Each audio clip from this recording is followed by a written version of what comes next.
Mbote na bino bande kundango bami abona na Ariette Kilumbu Shembo TV. Mbote na bino.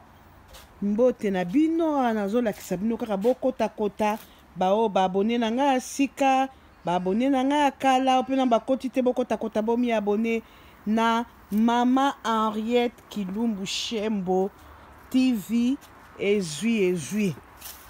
Wana koti bino kaka na garden bandeko bota pe matembele yango wana biso tolonaka mingi na tango ya moya wana sama ebimi nango on alona ki na sama bele me po ebima kitoko bo il faut kosombaka mabele ba mindele posa matembele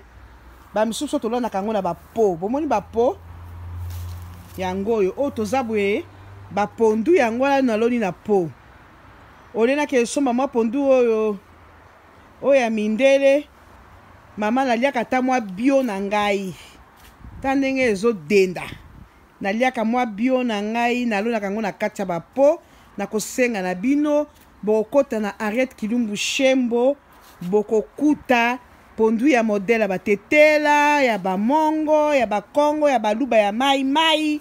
ya kolela mwa likayabu bokokuta yango penza na bukaka na nkala awa na bilanga na ngai oyo ya mwa muke na mi debria ya posa kaka ya koteka te soki naza na besoin ya pondu na koteli yango na bilanga na nga wana na buki bapo mosusu yango na ligne yango oyo na tia yango penza oyo eza misusu eza na ligne oyo mosusu pe mwa ndambu yango wana kuna bozomona ndenge ezopatapata biso toza na ntango ya moi bya misusu yango pe ezokola na kotaka mama na bimisaka ta loboko moko pe soki mpe tokomi na mbula biloko nyonso ekawukaka toreservaka yango na congélateur me na bapo na tikaka po ekawuka te yango nde kosalisaka nga soki tobandi winter tobandi neti winter boye esalisaka nga mpona zongela esu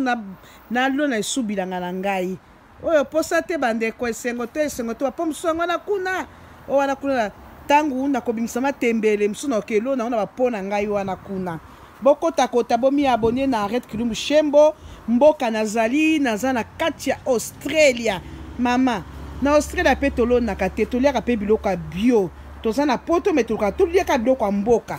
awa ezaka biloko ya posa so na nayoki baposa pondu tikala kotala na bapo na ngai nakobuka na bimisa ta loboko moko na lie yango wana bamama yango wana bomoi bino moko na musika ndenge tio na ngai nasopelaka mai o wana eza mosusu mutatali biaka tibwabwa nasi naliaki na ngai yango wana nasengi bokotakota bomi abone mbote na bato nyonso baninga na nga nasinga na babone na nga nyonso babizu na bino baopena bakoti te bokota